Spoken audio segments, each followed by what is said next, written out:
At some point in your music video filmmaking career, you will 100% end up in a recording studio capturing performance scenes and B-roll shots of an artist. First up, we have a neglected shot that is overlooked by filmmakers when filming in a recording studio, and that is shots of the audio engineer. Capturing shots of the audio engineer bumping their head to the beat of the song, adjusting audio levels on the mixing board, bumping their hand to the beat of the song while the other hand is adjusting dials on the mixing board, capturing a wide angle shot of the audio engineer from the back with the engineer in the center of the frame so you can capture the entire mixing panel and the engineer sitting in the chair vibing to the song.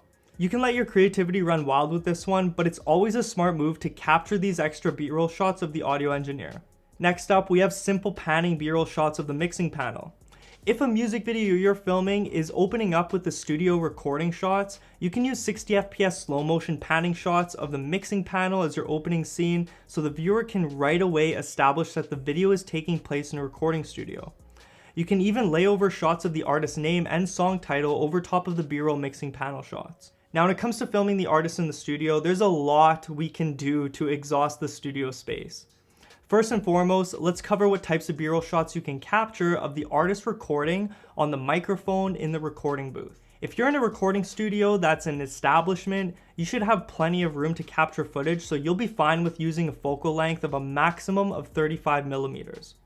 Sometimes you may find yourself in a home studio that will have little to no space in the recording booth, so you'll have to resort to a wide angle lens such as a maximum of 16mm focal length. The types of B-roll shots you can capture of the artist on the mic can include shots of the artist from the back of their head where you can see the pop filter on the mic poking out from either side of their head, side profile shot of the artist singing into the microphone in slow motion, a shot from a 45-degree angle slightly pointing the camera up at the artist in slow motion while they sing into the mic, a straight-on shot, tight side profile shot from the back of their head of them putting the headphones on in slow motion, and the artist walking into the recording booth in slow motion.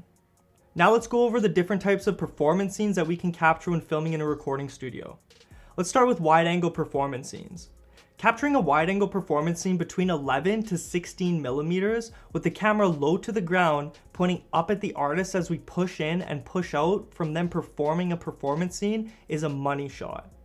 Make sure when you're capturing this shot that you're pushing in on the front of the artist and at a 45-degree angle. This is a great shot to capture, especially when there is high energy.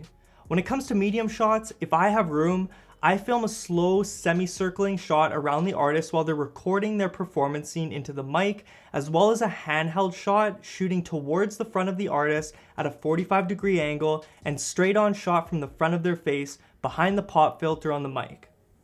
As for tight shots, I typically like to film these handheld and mix it up from a controlled, shaky, upbeat handheld movement from the side of the artist's face, or a more laid back, steady shot, slowly swaying back and forth, filming the side of the artist's face while they sing along to the song. Please note that you can record the performance scene one of two ways. You can have the headphones on the artist or not have the headphones in the shot at all. If the headphones aren't in the shot, make sure to use a portable speaker or have the audio engineer play the mastered audio track through the speakers inside of the recording booth. If the headphones are on the artist during your performance scenes, make sure again to relay to the audio engineer that you need their mastered audio track playing through their headphones. Today's video is sponsored by Epidemic Sound. I've been using Epidemic Sound for 6 years, whether it's for paid client video work or my YouTube content. My favorite feature Epidemic has to offer is their AI video upload song matching tool. Simply upload test footage of a project you're working on to Epidemic Sound, and their AI platform will spit out a long list of songs that match the vibe and pace of your video, saving you hours of finding royalty-free music that fits the vibe of your visuals. Not only do you get a library of thousands of royalty-free music, but you also get access to thousands of realistic sound effects. Click the link below to get a free 30-day trial to Epidemic Sound that can be canceled at any time. No commitment necessary. Now let's get back to the video. Last but not least, my favorite shot in recording studios are smoking scenes. Composition and slow motion is everything when it comes to smoking scenes in recording studios. Capturing a tight side profile shot of the artist smoking with a blunt on the left thirds and the mic or pop filter on the right thirds looks awesome.